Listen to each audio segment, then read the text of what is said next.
예, 이번 주 저희가 이제 추석이 있는 이번 주에 제가 그 권정영 목사님이 운영하시는 그 새벽기도 반에서 새벽에 5번의 시간을 쓰게 되었습니다. 제가 출애굽 패턴을 통해서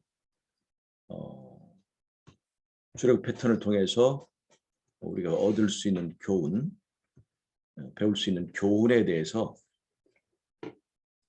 5번의 시간을 썼습니다. 첫 번째는 애굽에서 나온, 두 번째 시간은 광야에서, 세 번째 시간은 가나안 전쟁, 그리고 네 번째는 기업 분배, 그리고 5번째는 가나안 정착 이후의 7시대에 대해서 제가 주제로 말씀을 증거했습니다. 오늘은 제가 그때 했던 그 시간에 있는 말씀들을 중심 주제로 말씀을 좀 나누도록 하겠습니다. 첫 번째, 우리가 출애굽 과정에서 첫 번째 단계 애굽을 떠남입니다. 구약에는 우리의 구원을 예표하고 상징하는 여러 가지 사건들, 여러 가지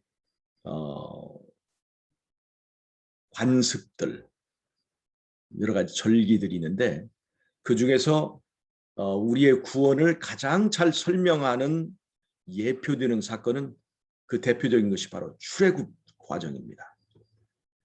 출애굽 과정을 통해서 우리는 구원에 대한 의미, 구원의 방법, 구원의 과정들을 아주 잘 이해할 수 있습니다. 그래서 오늘은 애굽을 떠나는 과정에서 우리가 배울 수 있는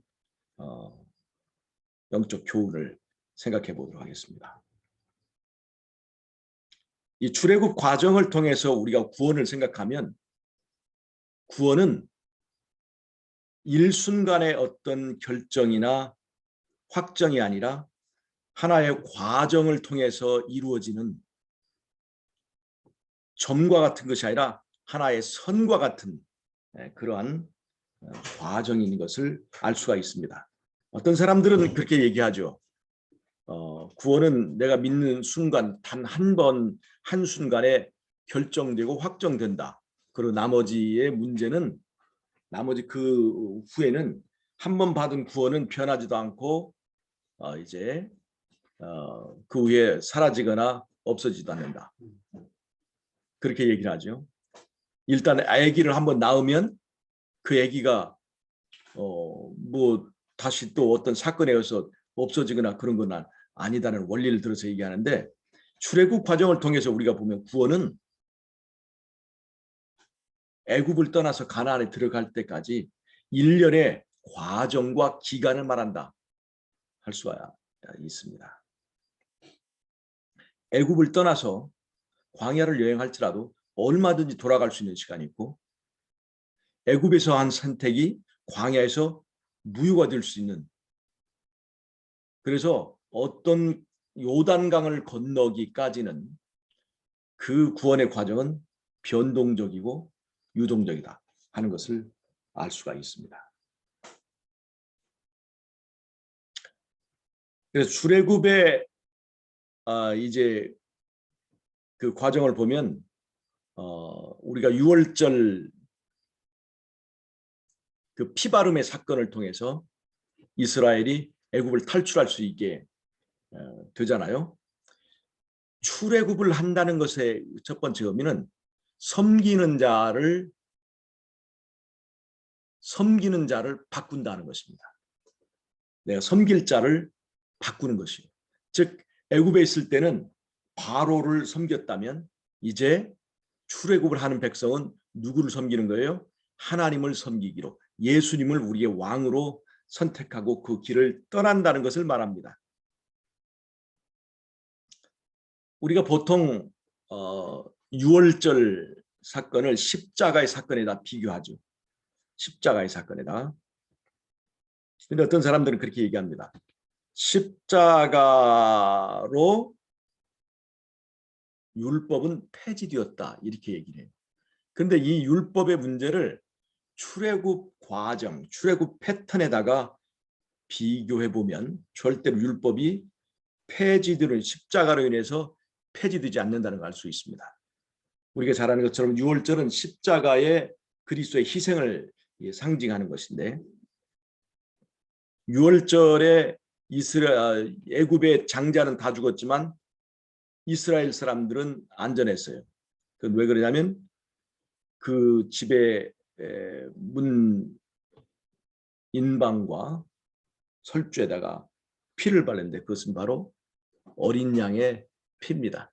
예수님께서 우리에게 죄의 값으로 피를 흘려주셨기 때문에 그 값을 피바름 적용하고 받아들인 사람들에게는 죽음의 사자가 지나간다. 그래서 6월 패스 오버라는 뜻입니다. 넘어간다 그런 뜻입니다. 그게 바로 십자가를 의미하는 거죠. 그런데 십자가를 의미하는 유월절 사건을 통해서 우리는 섬길 자를 바꾸는 거예요.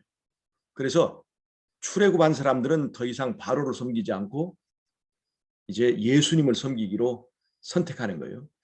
그런데 구원받았으니까 이제 율법은 폐지되는 거예요? 아니면 구원받았기 때문에 그 후에 율법이 주어지는 것입니까? 율법은 그 이후에 주어졌습니다. 왜 그러느냐? 구원받기 전에는 애굽에서 바로를 섬겼습니다. 그때는 누구의 법을 지켰어요? 바로의 법을 지켰습니다. 이제 구원받았으니까 누구의 백성이 되었어요? 하나님의 백성이 되었습니다. 예수님의 백성이 되었습니다. 그래서 이제는 누구의 법을 지키는 거예요? 예수님의 법을 지키는 것입니다. 그래서 예수님의 법이 시내산에서 선포되고 주어진 거예요. 그러니까 십자가는 이제까지 죄의 삶, 이 세상 신을 섬기고 마귀를 섬기던 그런 통치로부터 누구를 섬기는 통치로 바꿔진 거예요? 하나님을 섬기고 예수님을 왕으로 섬기는 통치로 내가 변화된 것입니다. 섬길 자를 바꾸는 거예요. 그러니까 이제까지는 세상 법을 따랐다면 이제는 누구의 법대로 사는 거예요? 예수님의 법대로 사는 것입니다. 그러니까 그런 관점에서 율법을 생각하면 십자가로 인해서 하나님의 법은 강화되고 내 안에서 새롭게 받아들인 것이에요. 우리가 십자가를 통해서 폐해진 것은 세상법. 나는 이제 세상법을 폐하고 이제 하나님의 법을 이제 지키기로 결정하는 것이기 때문에 이런 출애굽의 과정, 이런 출애굽의 패턴으로 볼 때 하나님의 율법은 폐지되는 것이 아니라 이 율법을 통해서 우리에게 이 십자가를 통해서 우리에게 율법이 이제 주어지게 되고 적용되게 되고 그리고 강화되게 된다는 것을 알 수가 있습니다. 그래서 출애굽 패턴을 통해서 보면 십자가는 율법을 절대 폐하는 것이 아니다. 그래서 이 십자가에서 우리는 이제 율법이 폐해졌기 때문에 안식일을 지키지 않아도 된다라고 하는 사람들은 크게 오류를 가르치고 있는 것입니다.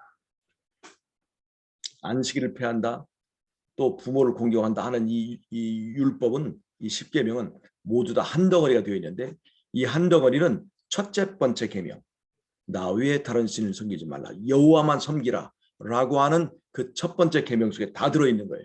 그래서 만약에 십자가 사건으로 인해서 이 십계명이 폐해진다면 바로 나 외에 다른 신을 섬기지 말라라고 하는 그 계명이 폐해진다는 것을 의미하기 때문에 그것은 정말 그렇게 가르치는 것은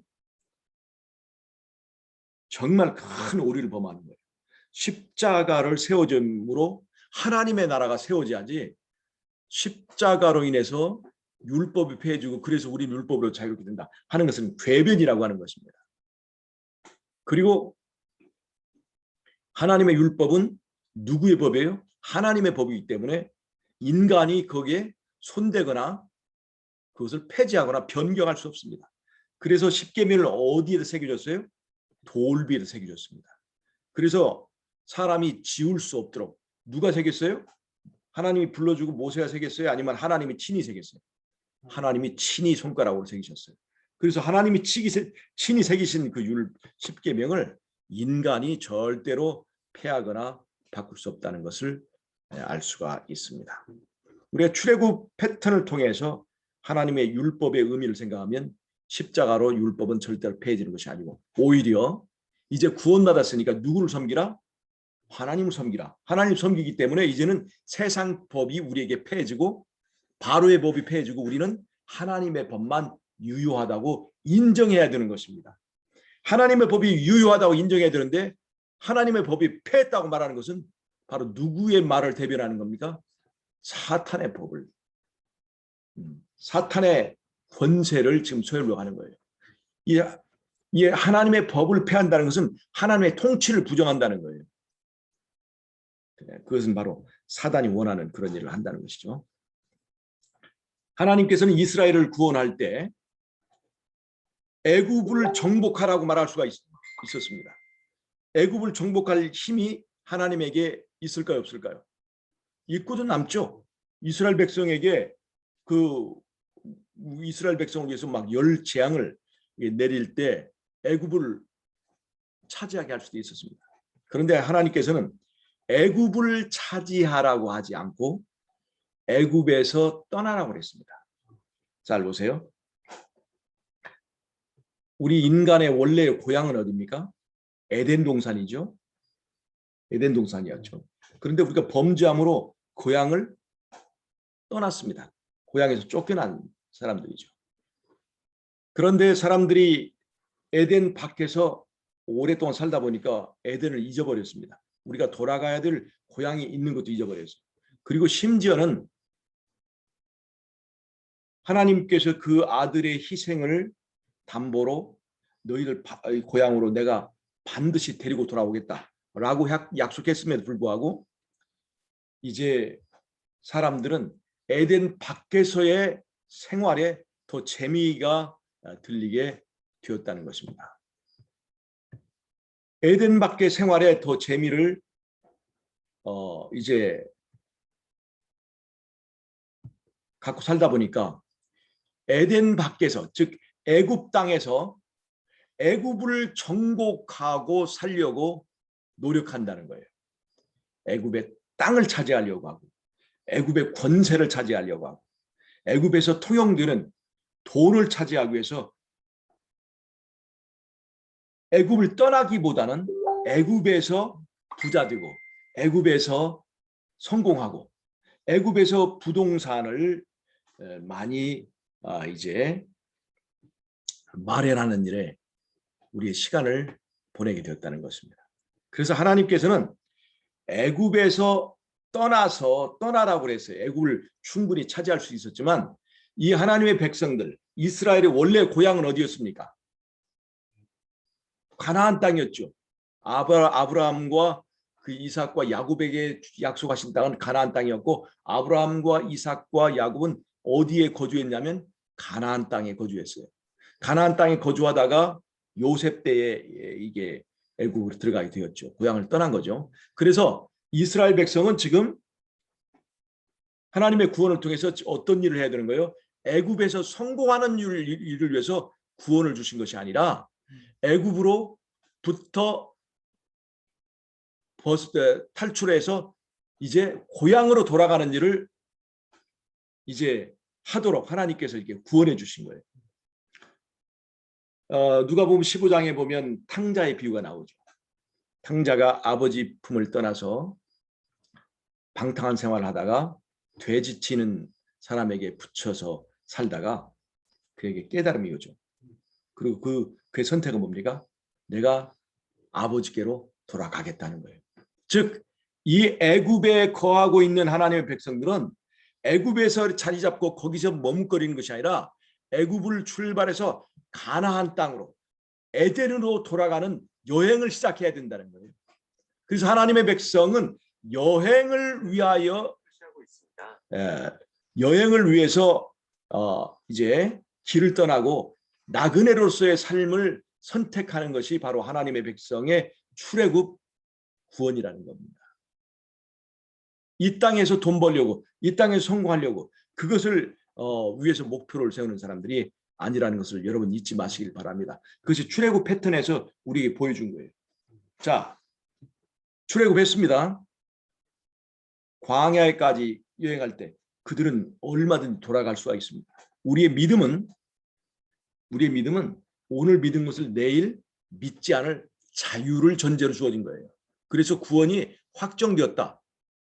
함부로 말하면 안 돼요. 그래서 사실 여러분 구원받았습니까? 라고 하는 질문도 하지 말라고 하는 얘기예요. 왜냐하면 하나님은 변합니까? 안 변합니까? 하나님은 안 변해요. 누가 변할까요? 내가 변하는 거예요. 즉 구원을 나에게 선택하도록 나에게 지금 선택할 수 있는 자유를 줬잖아요. 그전엔 선택할 자유가 없었어요. 예수님께서 피값을 줬기 때문에 구원을 샀기 때문에 우리에게 한 번 더 선택할 수 있는 기회가 주어진 거예요. 인간의 기회는 선악과를 따먹는 순간 다 사라져버렸어요. 그런데 예수님께서 십자가에서 피를 흘리셨기 때문에 우리에게 다시 한번 기회가 주어진 거예요. 근데 그것은 누구가 선택하는 거예요? 내가 선택하는 겁니다. 그런데 내 선택이 변할 수 있어 없어요? 변할 수 있는 자유를 하나님께 주신 거예요. 그러니까 우리는 구원이 확정되었다라고 함부로 말하거나 자랑하거나 교만하게 우쭐해서는 절대 안 된다는 것입니다. 내가 예수를 믿고 출애굽을 했다면 이미 애굽으로부터 구원은 이루어졌습니다. 그러나 가나안에 들어가서 구원이 확정되기까지 우리의 구원은 변질될 수 있는 것이에요. 왜? 누가 변하기 때문에? 내가 변할 수 있기 때문에 그렇습니다. 그래서 우리의 구원이 확정됐다고 얘기를 하는 것은 지금 누구를 믿는 겁니까? 하나님을 믿는 믿음 때문이 아니에요. 나를 믿는 거예요. 내가 변할 수 있는데, 내 믿음이 변할 수 있는데 구원이 확정되었다고 함부로 말하는 것은 바람직하지 않다. 겸손해지고, 그래서 우리는 항상 십자가를 바라보는 일에 실패해서는 안 된다. 이 요단강을 건너기 전까지는 얼마든지 우리는 돌아올 수가 있다고 하는 것을 잊지 마시기 바랍니다. 애굽을 떠날 때 이스라엘 백성만 길을 떠난 것이 아닙니다. 중단 이 잡족도 함께 길을 떠났죠. 가나안을 가도 그만 안 가도 그만. 인 사람들은 결코 가나안을 가지 못합니다. 광야를 통과하지 못해요. 여러분 우리가 누가 구원받는가? 하늘 가도 그만 안 가도 그만. 이 땅에 사는 것도 재밌고 하늘에 가면 뭐 더 좋고 이런 정도의 결심과 마음으로는 절대 하나님 나라에 갈 수가 없습니다. 정말로 구원받는 일이 하나님 나라에 가는 것이 예수님과 함께 사는 것이 내 인생의 최고의 목적이고 그것이 최고의 소원을 이루고 있는 그 사람만이 하나님 나라에 가는 것입니다. 진짜 하나님 나라를 이 세상보다 더 사랑하는 사람들에게 그 구원이 주어지는 것입니다.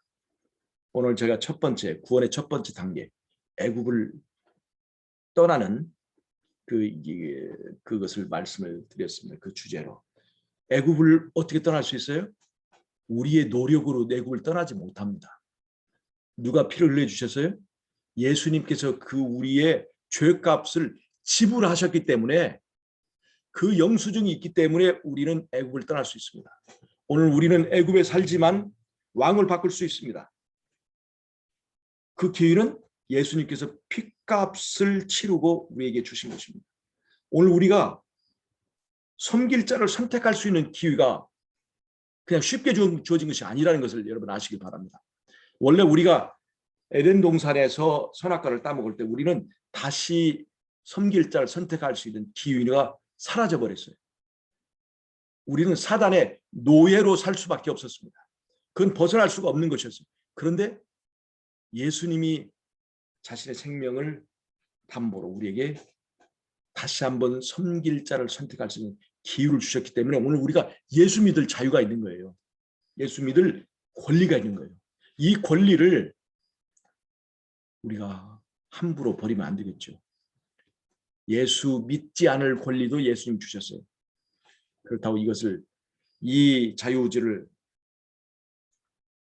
예수 믿지 않을 권리 예수님께서 주셨다고 이 믿음을 그냥 가볍게 여기면 안 되겠죠. 우리가 출애굽하는 마음으로 이스라엘 백성들처럼 출애굽하는 마음으로 우리의 믿음을 다시 한번 정비하고 하나님의 은혜로 애굽을 떠난 이 발걸음이 가나안 땅에 들어가서 우리가 정착할 때까지 우리가 이 믿음의 여정을 포기하지 말고 우리가 비록 이 땅에서 나그네와 행인으로 살지라도 하나님 나라에서 이제 영원히 살 때까지 절대로 포기하지 말고 우리가 주의 나라에 다 들어가시는 저와 여러분이 되시기를 바라면서 말씀을 마치도록 하겠습니다.